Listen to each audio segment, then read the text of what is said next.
चलिए आगे बढ़ते हैं। लसाग्ने टेस्ट फॉर फास्फोरस।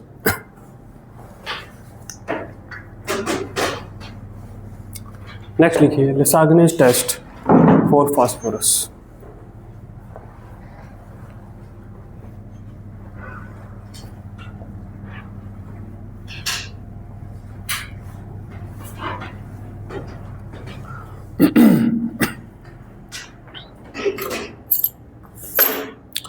इसमें हम क्या करते हैं कि जो ऑर्गेनिक कंपाउंड है जिसमें हमें लगता है कि इसमें फास्फोरस है, उसे किसी ऑक्सीडाइजिंग एजेंट जैसे कि Na2O2 इसके साथ उसे जो है हम यहाँ पर हीट करते हैं। ये जो Na2O2 है ये ऑर्गेनिक कंपाउंड में मौजूद फास्फोरस को ऑक्सीडाइज करके बना देता है PO4 3- मतलब फॉस्फेट आयन बना देता है। और फिर हम फॉस्फेट आयन का टेस्ट करेंगे। ठीक है, तो इसमें लिखिए heat A small amount of organic compound, heat A small amount of organic compound with an oxidizing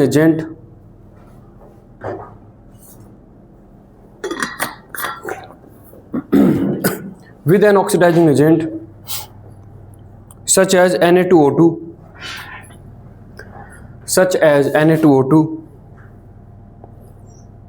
until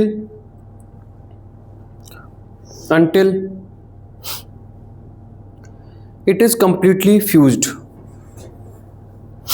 Until it is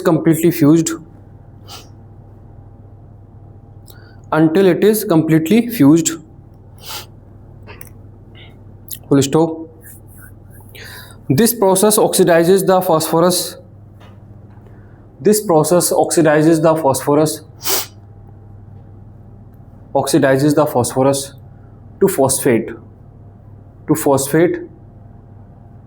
To phosphate ion. Bracket में लिख लीजिएगा PO4 3-, 4 नीचे और ऊपर चार्ज 3-, फॉस्फेट आयन। तो इसमें ये रिएक्शन होती है 2 times of P plus 3 times of Na2O2 plus O2 मतलब एयर में मौजूद O2 और इससे आपका ये 2 times of Na3PO4 ये आपका बन जाता है। ठीक है, तो फॉस्फेट आयन बन जाता है आपका।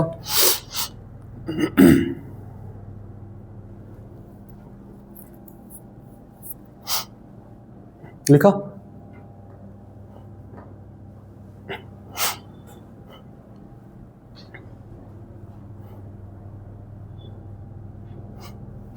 अब फॉस्फेट आयन का क्वालिटेटिव एनालिसिस इनऑर्गेनिक में जो हम पढ़ते हैं तो उसका टेस्ट है वहाँ पर अमोनियम मोलिब्डेट के साथ, जिससे कैनरी येलो कलर आपका आता है ना। तो लिखिए इसमें now add ammonium molybdate solution.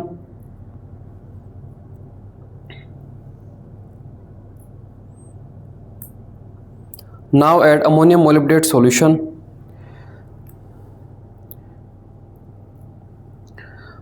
Formula उसका लिखिए NH4 whole twice MOO4 MO molybdenum का है ये MO molybdenum MOO4 and HNO3 फिर आपकी ये रिएक्शन होती है Na3PO4 प्लस आपका ये 12 times of NH4 थ्राइस है ट्वाइस है ये है ना, NH4 ट्वाइस।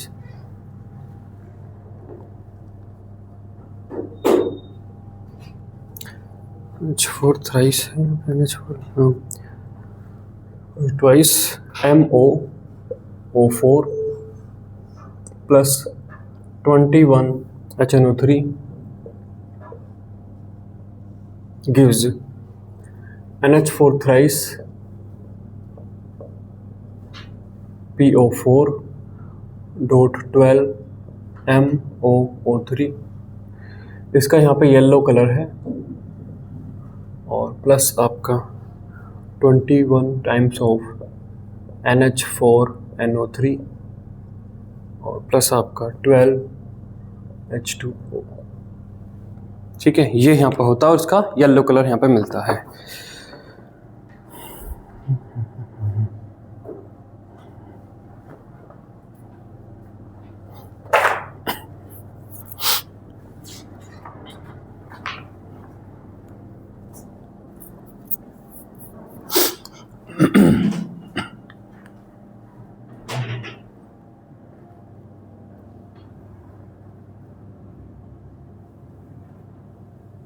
रिएक्शन भी आती है डायरेक्ट?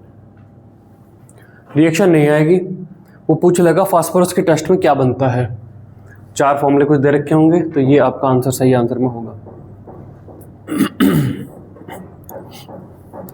चलिए, तो जो आपके क्वालिटेटिव एनालिसिस है ऑर्गेनिक कंपाउंड को खत्म होता है, अब आप चलते हैं क्वांटिटेटिव एनालिसिस पर। लिख लिया सबने ये?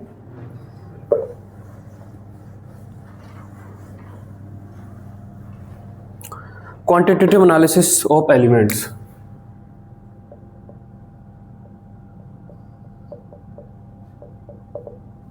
क्वांटिटेटिव एनालिसिस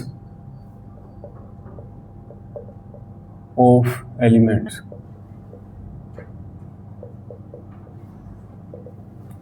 इसमें हम क्या करेंगे? क्वांटिटेटिव एनालिसिस में हम क्या करेंगे? हाँ, कि मान लो आपको 5 ग्राम दिया है ऑर्गेनिक सैंपल, तो उस 5 ग्राम के अंदर सल्फर के कितने ग्राम है या ऑक्सीजन के कितने ग्राम है, ये हम यहाँ पर करेंगे, है ना। तो पहले हम यहाँ पे करेंगे estimation of carbon and hydrogen. सबसे पहला है एस्टिमेशन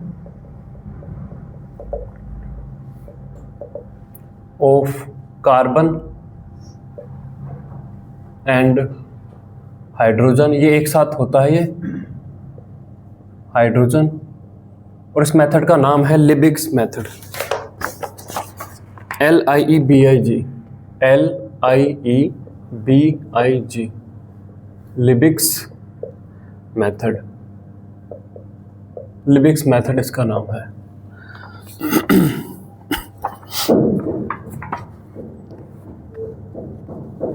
ठीक है, तो यहाँ पे एक पहले एक सेटअप है, ये मैं ये बना देता हूँ इसकी ड्राइंग। ये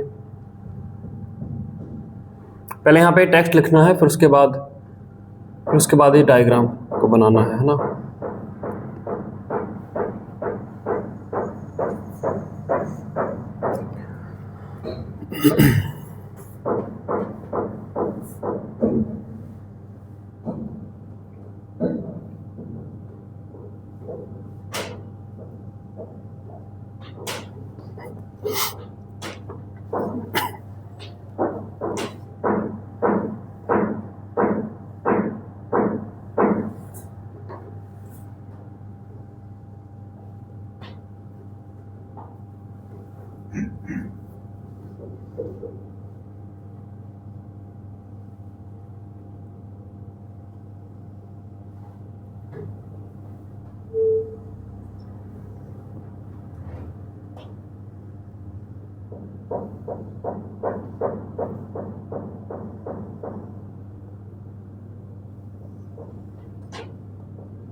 ये बनाइए पहले।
डन। तो अब देखिए ये मेथड कैसे काम करता है।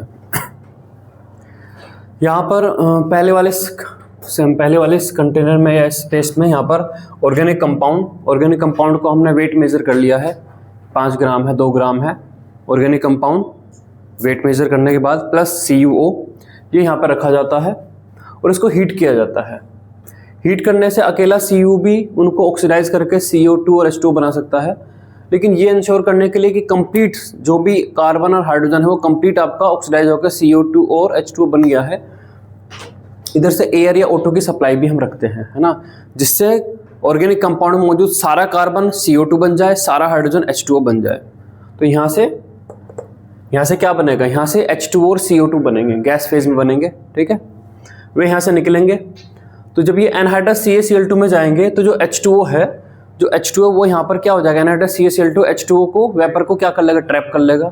तो ये जो एनहाइड्रस CaCl2 है, इस वाली ये ट्यूब डिस्कनेक्ट हो सकती है, मतलब जब पहले ही अलग थी उसमें CaCl2 हमने भरा तब उसका वेट मेजर कर लिया था और फिर इस पूरे सेटअप पे हमने चलने दिया 5 मिनट 10 मिनट जो भी था, फिर इसको वापस से पूरे सेटअप को निकाल कर फिर इसका वेट मेजर करते हैं, है ना। मान लो पहले ये 50 ग्राम था और पूरा सेटअप सब कुछ होने के बाद फिर ये 50 से जो है मान लो आपका 55 ग्राम हो जा रहा है, तो इसमें 5 ग्राम वेट बढ़ गया और 5 ग्राम किसकी वजह से बढ़ा होगा, H2O की वजह से, वाटर की वजह से, है ना। उसी तरीके से ये सेटअप है, ये सेट भी अलग निकल जाता है, रबर ट्यूब के थ्रू ये कनेक्टेड है। तो इसमें NaOH भरा हुआ है, इसका वेट भी हमने पहले मेजर किया हुआ था, मान लो 100 ग्राम था। यहाँ से जो H2O और CO2 जाती है तो H2O तो यहाँ ट्रैप्ड हो जाएगी और CO2 फिर यहाँ से निकल कर फिर इस वाले कॉलम में NaOH में ट्रैप्ड हो जाएगी, तो NaOH वाला कॉलम जो उसका वेट बढ़ जाएगा। तो रेस्पेक्टिवली इनिशियली इन दोनों कॉलम के अपने वेट थे, पूरा एक्सपेरिमेंट होने के बाद इनके वेट बढ़ जाएंगे और इनके वेट जो बढ़ेंगे उनसे हमें पता चल जाएगा कि कितना ग्राम H2O बना और कितने ग्राम CO2 बना, और फिर उनकी कैलकुलेशन से हमें पता चल जाएगा कि अगर इतने ग्राम CO2 बना है तो इतना कार्बन इसमें मौजूद होता, इतने ग्राम अगर H2O बना तो इतना हाइड्रोजन उसमें मौजूद था, और इस तरीके से हम उनकी परसेंटेज निकालेंगे, ठीक है। तो लिखिए इसमें this method is based upon the fact, this method is based upon the fact that when an organic compound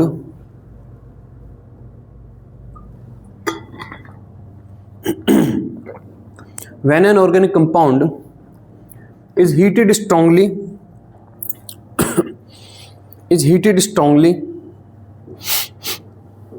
with dry copper oxide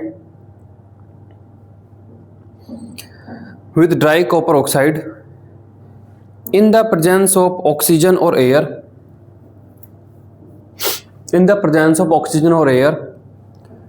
oxygen या एयर हम यहाँ पर किस लिए डाल रहे हैं? ऑक्सीजन या एयर किस लिए डाल रहे हैं? हाँ, जिससे कि ऑर्गेनिक कंपाउंड में मौजूद कार्बन और हाइड्रोजन का कंप्लीट एक तरीके से ऑक्सीडेशन होकर सारा का सारा कार्बन CO2 और सारा का सारा हाइड्रोजन H2O में बदल जाए, ये एंश्योर हो जाए। ठीक है, comma, its carbon and hydrogen are oxidized to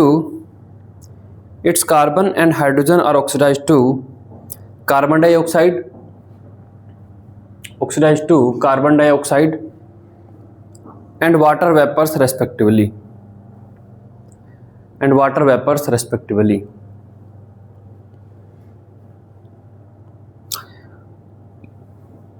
reaction लिख लीजिए, C plus 2 times of CuO, C plus 2 times of CuO, arrow के ऊपर हीट, इससे आपका बन जाता है CO2 plus 2 times of Cu।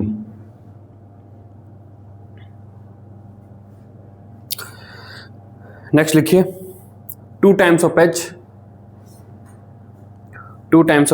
plus CuO, arrow के ऊपर हीट का sign, H2O plus Cu,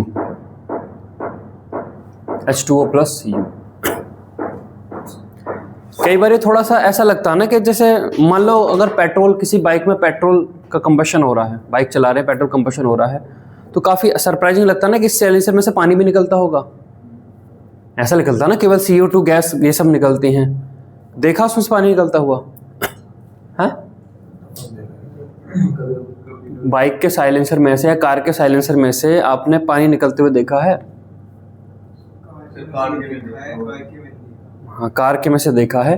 car के में से भी आपने तब देखा होगा जब सर्दियों के टाइम में जब कार स्टार्ट होती है तो उसका साइलेंसर बिल्कुल ठंडा रहता है ना? वो तो कार चलने के 10-12 मिनट के बाद गर्म होता है, जब वो ठंडा रहता है और कार स्टार्ट करते हैं तो जो भी H2 और CO2 वहाँ से आया, तो CO2 तो गैस है ही, वो तो कंडेंस नहीं होगी, लेकिन H2 आपका कंडेंस हो जाता है साइलेंसर में ठंड की वजह से, और वो साइलेंसर से आपका ड्रॉप बाय ड्रॉप टपकता है। इनफैक्ट जो बाइक के साइलेंसर होते हैं आपने देखे होंगे, जो बाइक के साइलेंसर कुछ ऐसे होते हैं जो ऊपर की साइड में ऐसे जा रहे होते हैं, ऐसे फिर ऐसे नीचे से आ रहे होते हैं ऐसे, और यहाँ पे इंजन से कनेक्ट हो रहे होते हैं। इस तरीके से नहीं होते साइलेंसर ऐसे, यहाँ पे उनका एग्जॉस्ट वो रहता है, ऊपर कैसे उठ के होते हैं, स्पोर्ट्स बाइक में जनरली ऊपर को ही होते हैं। तो उनमें यहाँ पे जो सबसे लोवेस्ट पॉइंट है ना, यहाँ पे एक होल भी रहता है उसमें, आप ध्यान दीजिएगा। मेरी बाइक बाहर खड़ी, मैं दिखा दूंगा, उसमें एक होल रहता है, उस होल का पर्पज ही वो है, ये साइलेंसर में जब ये ठंडा होगा, यहाँ से CO2 H2 निकलेंगे तो जो भी वाटर है वो कंडेंस होगा, और साइलेंसर अगर आपका ऐसा ऊपर की साइड में है तो वाटर तो उसके अंदर ट्रैप्ड हो जाएगा, बहुत देर तक ट्रैप्ड हो सकता है। तो ये होल वही है, उसमें से पानी ड्रॉप बाय ड्रॉप गिरने लगता है। जब सर्दियों में स्टार्ट करता हूँ और थोड़ी देर अगर छोड़ दो तो उसमें बहुत सारा ड्रॉप बाय ड्रॉप पानी गिरने लगता है ना? तो किसी भी हाइड्रोकार्बन के कंबशन से CO2 बनता है और H2O बनता है, और उसी को हम यहाँ पर मेजर करेंगे। चलिए, तो अब इसमें लिखिए, अब यहाँ पर क्या होता है, जो H2O वेपर है वो एनहाइड्रस CaCl2 में ट्रैप्ड हो जाता है, उसका वजन बढ़ा देता है। जो CO2 है, CO2 एक एसिडिक गैस है, एसिडिक ऑक्साइड है, वो NaOH के साथ रिएक्शन करके यहाँ पे इसका वजन बढ़ा देता है। इन्हीं बढ़े हुए वजन से हम आगे कैलकुलेशन करेंगे। तो 2 लाइन और लिखिए, the resultant H2O and CO2 vapours, the resultant H2O and CO2 vapors, the resultant H2O and CO2 vapors are absorbed separately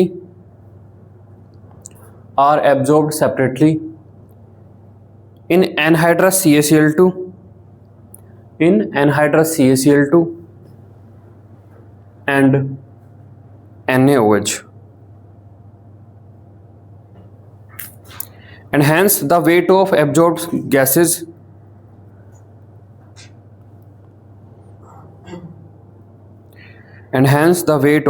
gases is determined. चलिए अब हम यहाँ पे देखते हैं परसेंटेज ऑफ C और H हम कैसे निकालेंगे.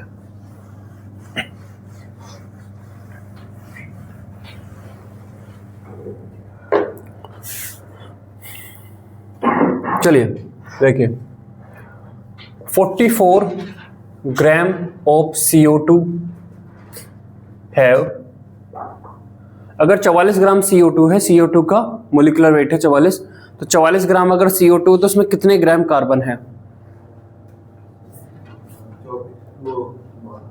12. CO2 कार्बन का 12 प्लस OO 32, तो इसके अंदर कितना है आपका 12 ग्राम C.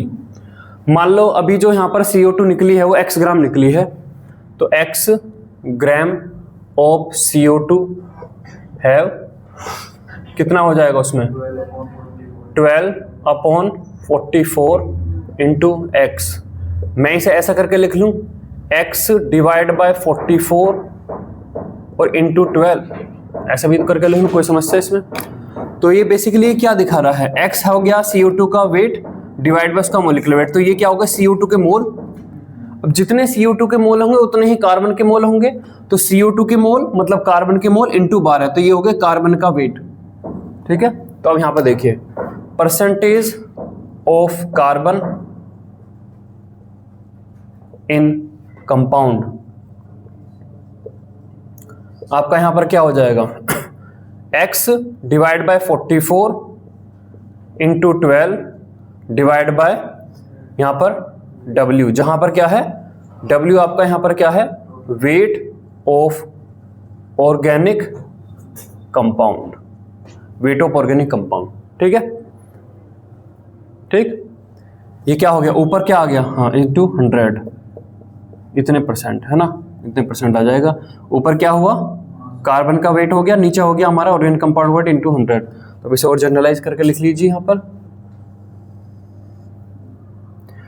वेट ऑफ CO2 किसमें ग्राम में डिवाइड बाय 44, ये उसका क्या है मोलिकुलर वेट है, इंटू 12, ये यहां तक हमारे पास क्या आ गया कार्बन का वेट आ गया, divide by weight of organic compound किसमें ग्राम में, तो कार्बन का weight divide by organic compound का वेट इंटू 100, इतने परसेंट आपको ही मिल जाएगा. ठीक है, उसी तरीके से देखिए अगर आपके पास 18 ग्राम आपके पास वाटर है, 18 ग्राम ऑफ H2O हैव, अगर 18 ग्राम पानी है तो उसके अंदर हाइड्रोजन कितने ग्राम है 2 ग्राम है ना, 2 ग्राम हाइड्रोजन है ना. और मान लो आपके पास यहां पर आया y ग्राम ऑफ H2O है, जो NaOH का सैंपल सॉरी CaCl2 का जो वेट बढ़ा वो y ग्राम बढ़ा, y ग्राम ऑफ H2O है कितना 2 divide by 18 into y gram of H, या मैं इसे अरेंज करके लिख लूँ तो y डिवाइड बाय 18 इंटू 2 इतना ग्राम आ जाए, इतने ग्राम H आ जाएगा. तो y यहाँ पर क्या है बेसिकली वाटर के ग्राम डिवाइड बाय 18 वाटर के एटॉमिक मोलिकुलर वेट, तो ये वाटर के मोल. अब वाटर का जो मोल है उसमें क्या है मतलब एक तरीके से एक मोलिक्यूल के अंदर आपके 2 हाइड्रोजन है ना, तो 2 से मल्टीप्लाई करेंगे तो यहाँ पर फिर हमारे पास हाइड्रोजन का वेट आ जाएगा. ठीक है, तो यहाँ पर देखिए percentage of hydrogen in compound, ये आपके पास क्या आ जाएगा y divide by 18 into 2 divide by यहाँ पर w अगेन ऑर्गेनिक कंपाउंड का वेट इंटू 100. तो इसे हम यहाँ पे खोल के लिख देते हैं वेट ऑफ H2O किस में ग्राम में डिवाइड बाय 18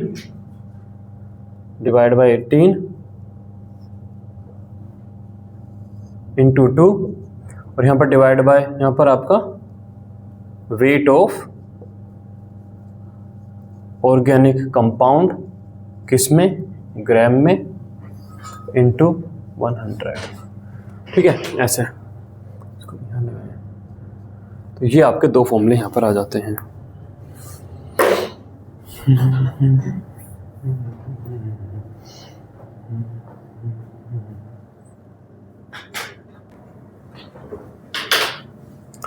चलिए नेक्स्ट एस्टिमेशन पे चलते हैं। Estimation of nitrogen. Organic compound के अंदर कितने % नाइट्रोजन है, ये अब हमें मेजर करना है। इसके दो मेथड हैं, ड्यूमास मेथड और जेल डाल मेथड, है ना। तो इसमें से पहले हम पढ़ेंगे Dumas method.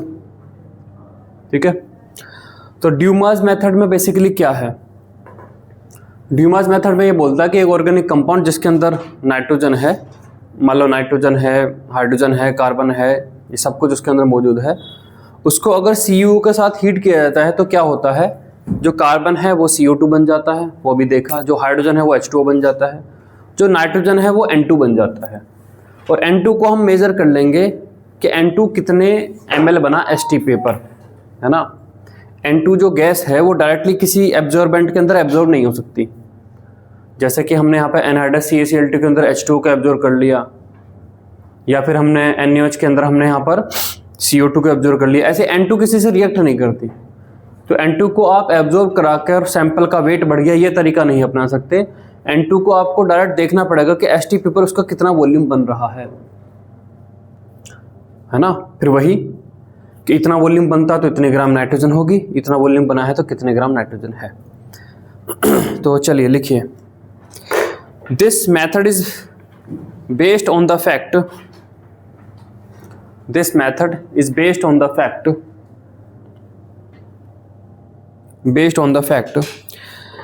that when an organic compound is heated with copper oxide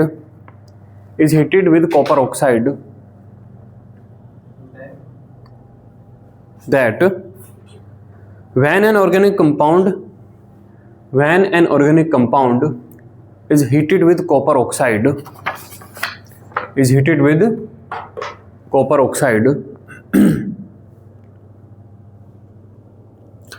comma its carbon comma hydrogen comma sulfur and nitrogen content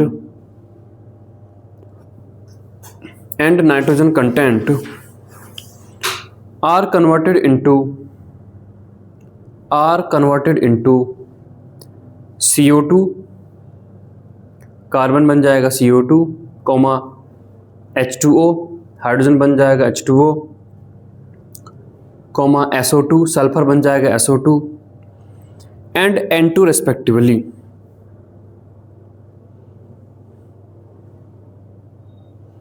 N2 respectively.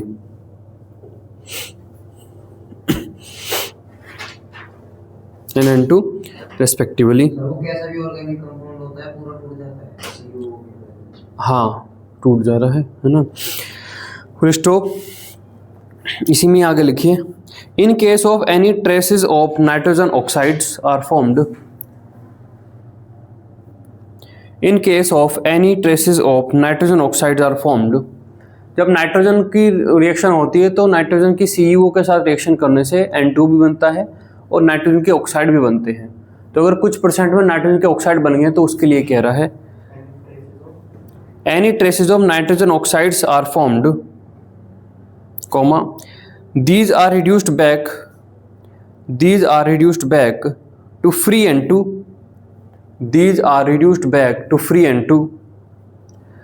by passing it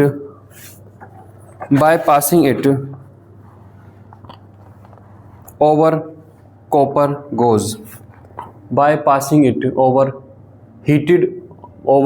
heated copper gauze, copper की जाली में से पास करते हैं, है ना, और copper goes. तो यहाँ पर देखिए क्या क्या यहाँ पर होता है, C plus 2 times of CuO, heat यहाँ पर हम कर रहे हैं तो CO2, GAUZE CO2 gas plus आपका ये 2 टाइम्स ऑफ Cu ये बनता है। अगर हाइड्रोजन है तो यहाँ पर CuO हीट, तो यहाँ पर आपका H2O प्लस आपका ये Cu। अगर सल्फर है तो sulphur plus 2 times of CuO heat, तो यहाँ पर आपका SO2 gas plus 2 times of Cu। Nitrogen है प्लस CuO, तो यहाँ पर आपका N2 plus oxides of N, nitrogen के ऑक्साइड भी बन सकते हैं। और ये जो ऑक्साइड्स ऑफ N है ऑफ N प्लस ये कॉपर की जाली टाइप से लगी होती है, उसमें से जब पास होता है तो वापस से ये N2 प्लस के आपका ये CuO ये आपका बन जाता है। मतलब फाइनली नाइट्रोजन N2 में बन जाएगी, N2 गैस बन जाएगी। अब ये जो भी 4 गैसेस हैं वो कुछ इस तरीके का सेटअप है यहाँ पर, इसमें से पास हम करते हैं।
देखिए अब इसमें क्या होता है, आपको किसी गैस का वॉल्यूम मेज़र करना है। तो ये जो ट्यूब आपको दिख रही है, ये ट्यूब दिख रही है, इसको पहले सीधा रखते हैं।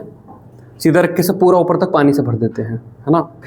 ये मान लो ये जो बड़ा सा ये बीकर है, ये बर्तन है, इसमें पूरा भरा हुआ है और ऐसे ऐसे लेके हाथ लगा के ऐसे स्लो कर देते हैं ये, तो इसमें से पानी नीचे गिर जाएगा, खल्ले हो जाएगा। मतलब जैसे मान लो ये बोतल है भरी हुई है, ये तो एक बड़ा सा मैंने टब रखा हुआ, उसमें पानी भरा हुआ है, इसको मैंने पूरा भर लिया, ठीक है। और मैं इसे ऐसे उल्टा कर दी और अब इसका ढक्कन खोल दूं तो पानी सारा नीचे गिर जाएगा, कर पक्का पानी सारा नीचे गिरेगा, नहीं गिरेगा? नहीं, केवल इसका मुंह, इसका जो ये है माउथ, ये केवल पानी के अंदर है, पानी गिरेगा नहीं गिरेगा? मैं ऊपर नहीं कह रहा, ऊपर तो गिर ही जाएगा, ऊपर तो सबको पता है, बच्चा बता देगा। पूरा मैंने भरा हुआ है, इसको मैंने ऐसे किया और इसका ढक्कन मैंने खोल दिया और इसका जो माउथ है वो पानी के अंदर है 1 इंच, तो ये पानी इसमें से गिरेगा नहीं गिरेगा?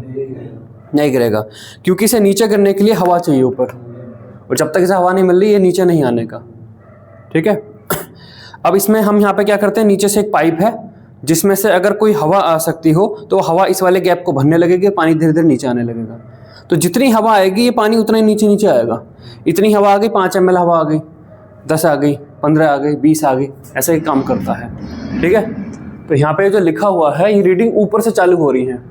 इतनी खाली होगी, इतनी हवा आ गई, इसका मतलब 5 ml, 10 ml, 15 ml, 20 ml, ये ऐसे सेटअप काम करता है ना। अब यहाँ पर क्या है कि इधर की साइड से इसमें CO2, H2O, SO2 और N2 जितनी भी गैसेज हैं सारे का सारा जो हमने वो वहाँ से बनाया CO के सेटअप के साथ, इन सब के साथ ये इसमें से पास करते हैं। KOH CO2 को एब्जॉर्ब कर लेगा, KOH के अंदर H2O वेपर भी एब्जॉर्ब हो जाएंगे। NaOH जो का जो सॉल्यूशन होता है वो हाइग्रोस्कोपिक होता है, उसके अंदर मॉइस्चर ट्रैप्ड हो जाता है, तो मॉइस्चर ये भी ट्रैप्ड हो जाएगा। SO2 अगेन एसिडिक गैस है, ये भी ट्रैप्ड हो जाएगी। ये तीनों कंपोनेंट यहीं KOH में ट्रैप्ड हो जाएंगे। इसमें से केवल क्या निकलेगा, N2 जो उससे रिएक्ट नहीं कर रहा है, N2 यहाँ से निकलेगा और यहाँ पर ये पहले ऊपर तक भरी हुई थी, जैसे जैसे यहाँ पर O2 N2 जाती रही, ये हवा यहाँ पे मिलती रही, पानी नीचे आता रहा, तो हमें इसमें पता चल जाएगा कि N2 कितने ml यहाँ पर हमें मिली है। ठीक है, समझ गए सेटअप कैसे काम कर रहा है। तो इसको बनाइए जरा जल्दी से।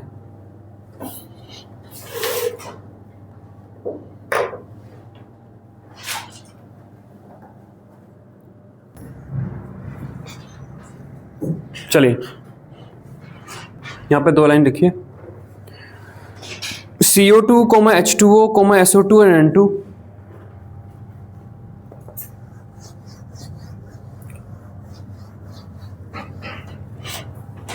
CO2, H2O, SO2 and N2 are passed through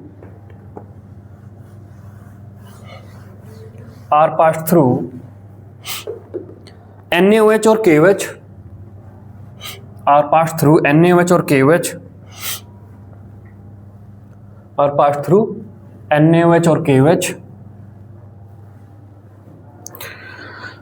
where CO2, H2O, SO2 are absorbed and free N2 is collected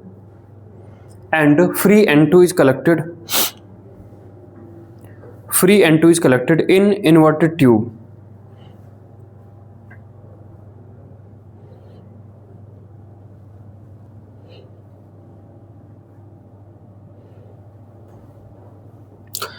Full stop. From the volume of nitrogen collected,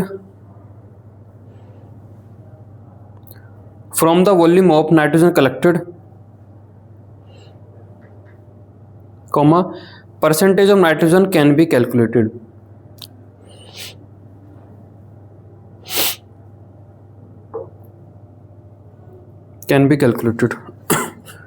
तो देखिए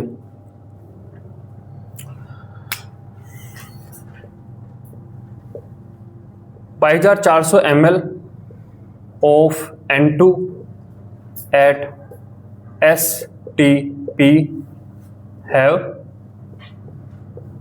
कितने ग्राम N2, कितने ग्राम नाइट्रोजन, 22 ग्राम। अगर यहाँ पर 22,400 है तो 1 मोल N2 है ना, तो कितने ग्राम, 28 ग्राम N, 28 ग्राम नाइट्रोजन है। और अगर आपके पास VML आया तो VML of N2 at STP have कितना हो जाएगा, 28 divide by 22,400 into V gram N। इसे थोड़ा सा रीअरेंज करके लिख लो, तो V डिवाइड बाय 22,400 ये होगा एक तरीके से N2 के मोल, और N2 के जितने मोल होते हैं उसमें आप 28 से मल्टीप्लाई करो तो इतने ग्राम N ये आपका आ जाता है। ठीक है, तो यहाँ पर क्या आ जाएगा, percentage of N in organic compound आपका क्या आ जाएगा, देखिए volume of N2 at volume of N2 in ml at STP divide by 22,400, ये क्या हो गए N2 के मोल हो गए, इंटू 28, ये N2 के N के ग्राम हो गए, divide by weight of organic compound, किसमें, ग्राम में। तो weight of nitrogen divide by weight